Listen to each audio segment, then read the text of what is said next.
അപ്പോൾ നമ്മുടെ ഷെയിം നിഗത്തിൻ്റെ ഒരു പുതിയ പടം OTT-ൽ വന്നിട്ടുണ്ട്.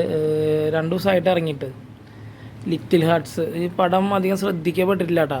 ശരിക്കും പറഞ്ഞാൽ RDXന് ശേഷം ഇറങ്ങിയ പടമാണ്. അതായത് ഷെയിൻ നിഗം നായകനായിട്ട് ലാസ്റ്റ് ഇറങ്ങിയ പടം വേലയാണ്.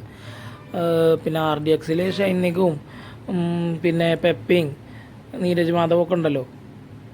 അപ്പോൾ അത് 3 നായകന്മാരായിട്ടുള്ള പടമാണ്. ഷെയിൻ നിഗം നായകനായിട്ട് ഇറങ്ങിയ വേലയ്ക്ക് ശേഷം ഇറങ്ങിയ പടമാണ് ലിറ്റിൽ ഹാർട്ട്സ്. ഷെയിൻ നിഗും മഹിമ നമ്പ്യാരും കൂടിയിട്ട് ഉള്ള പടമാണ് നായികയായിട്ട്. പക്ഷെ പടം അധികം ശ്രദ്ധിക്കപ്പെട്ടില്ല. എന്താണെന്നറിയില്ല, കോമഡി പടം പോലെയാണ് വന്നത്. അത്യാവശ്യം കുറച്ച് കുഴപ്പമില്ലാത്ത കാസ്റ്റൊക്കെ ആയിരുന്നു സിനിമയിൽ. മഹിമ നമ്പ്യാർ, രഞ്ജി പണിക്കർ, മാല പാർവതി, രമ്യ സുവി, ഷെയ്ൻ ടോം ചാക്കോ, ബാബുരാജ് ഇവരൊക്കെ ആണ് സിനിമയിൽ ഉണ്ടായിരുന്നത്. പിന്നെ ഛായാഗ്രഹണം ലൂക്ക് ജോസ് നിർവഹിച്ചിരുന്നു. സംഗീതം നിർവഹിച്ചത് കൈലാസാണ്. സാന്ദ്ര തോമസ് മോഡൽസിൻ്റെ ബാനറി. സാന്ദ്ര തോമസ് പറഞ്ഞാൽ നമ്മുടെ മുന്നേ ഫ്രൈഡേ ഫിലിംസ് തന്നെയല്ലേ, നമ്മുടെ വിജയ് ബാബു ഒക്കെ ഉണ്ടായിരുന്നല്ലോ, ഒരുമിച്ചുണ്ടായിരുന്നതാണ്. ഇപ്പോൾ സെപ്പറേറ്റ് സാന്ദ്ര തോമസ് സെപ്പറേറ്റായി ചെയ്യണമെന്നുണ്ട്. സാന്ദ്ര തോമസും വിൽസൺ തോമസും ചേർന്നാണ് സിനിമ നിർമ്മിച്ചേക്കുന്നത്. Production head Anitha Raj Kapil, Gopika Rani creative head. Costume ഡിസൈനറായിട്ട് ചെയ്തേക്കുന്ന അരുൺ മനോഹർ എന്ന് പറഞ്ഞൊരു ആളാണ്. ഡിസൈനർ